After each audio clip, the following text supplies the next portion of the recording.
Hi, this is Hunter from Timberhill Tennis Club with the latest installment of Quarantennis.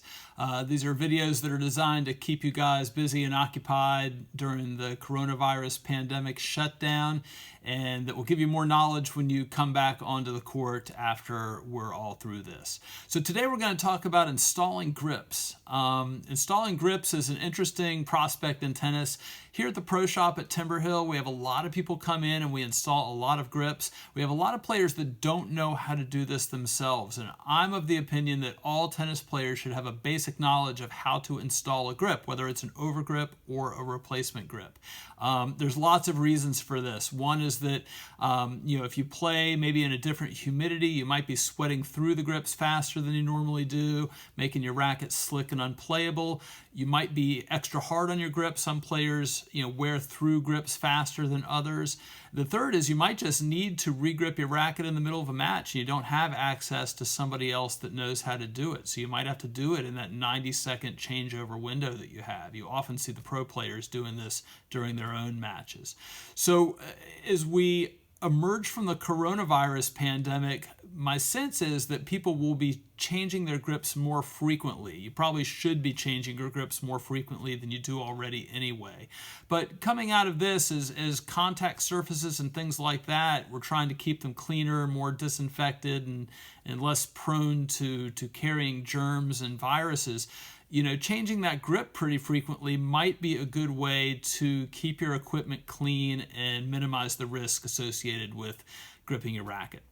So today we're going to regrip a racket for you, show you how to do it. It's a very simple process. So I've got a racket here. You can see that the grip on it is pretty worn. It's loose. It's coming off in places. It's dirty. And it's kind of wrinkled. So there was kind of a weird installation in the first place, it looks like, on this. You've got a little flap at the top, not a real professional look, and it is coming off and it is getting worn. So with this racket, time for a new grip. First thing we want to do is remove the old grip. So you just take the tape at the top, peel it off, unwind it. You can see an even dirtier and more worn original grip below this. If you ever take a layer of overgrip off like this and you find another layer of thin overgrip below it, you want to probably tend to go ahead and remove that unless you're working to build the grip size up or have it be more spongy. Some players like a couple layers of this grip just to give it a softer feel. I tend to prefer something a little closer to what the original grip is, so I like to have just one layer on. So today we're going to use the Head Prime Pro overgrip. There's a couple different types of head overgrip. There's the Extreme Soft, which is kind of the cheapest, more perforated version. Doesn't last real long, but it comes in lots of cool colors. There's the original Prime grip, which is a little bit drier than what this grip is, and then this one is a little more tacky. It's the Prime Pro. Interesting note about white grips. You've seen a proliferation of white grips all over tennis rackets over the last 5 to 10 years. The reason that is they've realized that the pigmentation that they put into the grips reduces the amount of tackiness or adhesion to the hand that a grip can provide. So you see a lot of white grips. They turn brown and dirty real fast, but they do the job. I think they look pretty cool too. So we'll crack open this pack, get a new grip out. We've got our racket prepared and ready to go. First thing you're going to want to do with any overgrip is slide the little tape off that holds it together. We're going to put that aside for later. You want to unspool your grip. And typically with a replacement grip, these days, most of the companies will do this. There's going to be plastic on one side of the grip that's sort of protecting the tacky side of the grip. That's always going to be the outside of the grip. So we've got a side with plastic on it, which is this. You can see how shiny it is. And then this matte side that doesn't have any tack on it, and that's the side that's going to go facing the racket.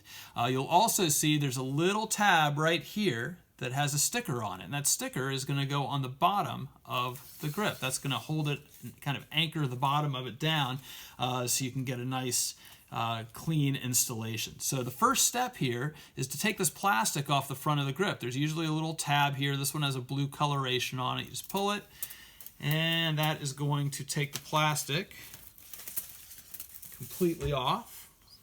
Throw that out, and now we're left with just the grip and our sticker.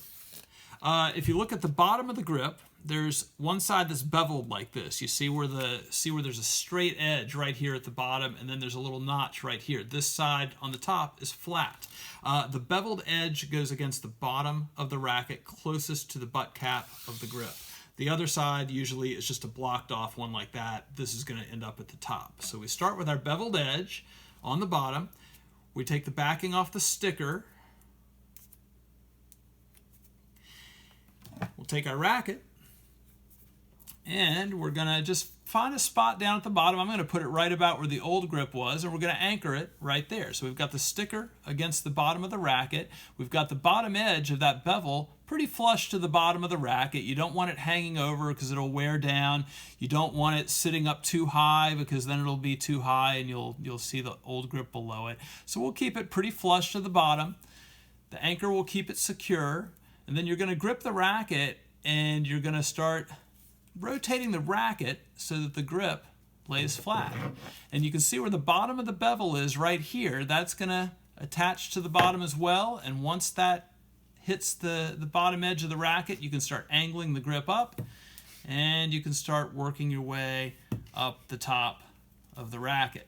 Now you notice as I'm installing this, I'm overlapping by maybe about 1/4 of an inch. So I've got about 1/4 of an inch here, about 1/4 of an inch here, and I'm not pulling the grip really tight. If you overstretch the grip, it's going to compromise the absorption of the grip, how much sweat it absorbs, and it's also going to peel apart a little bit faster. So you want to pull it just taut enough so that it's got some tension and it's not rolling around on you, but not so tight that you're compromising the strength of the grip. And you'll kind of know this as you do it. You'll get a good sense as you're pulling this of how tight you want it to go. So you keep winding this as you get towards the top. You want to keep the layers of the grip pretty even. You don't want to overlap too much. You don't want to run out of grip as you get to the top. Most of these grips give you plenty in a package to finish one job. And now I'm up at the top, near the top of the grip here.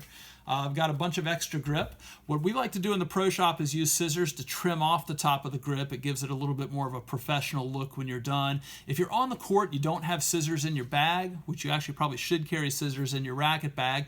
But if you don't have scissors in your racket bag, you can take the end and kind of clinch with your fingers here and just pop the end off. So you'll get kind of it'll be a little bit of an ugly look at the top, but you can fold it over and get it under the tape and make it look pretty clean. In the shop, though, we try to use the scissors. So we'll take these scissors and trim off a little piece at an angle right at the top of the grip.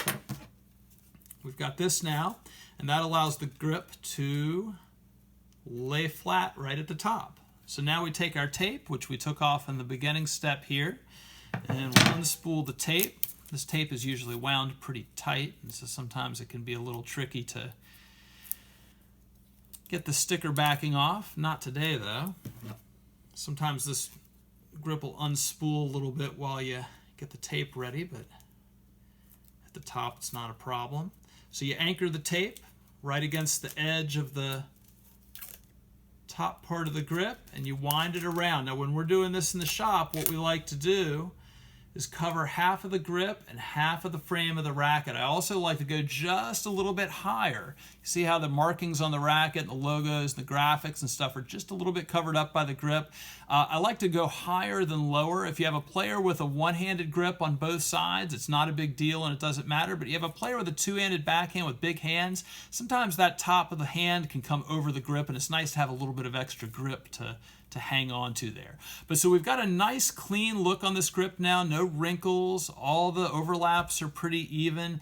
It looks nice and clean at the top. There's no edges hanging off or stray parts sticking out.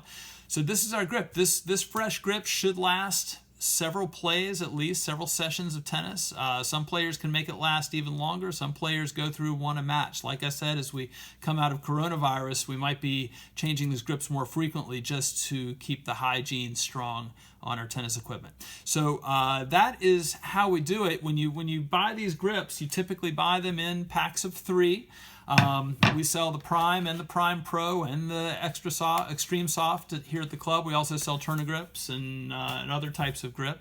If you want to install a new replacement grip, the steps are exactly the same. The only difference is that you're going to strip everything down to the very bottom core of the racket. The replacement grip should last a little bit longer than these overgrips do.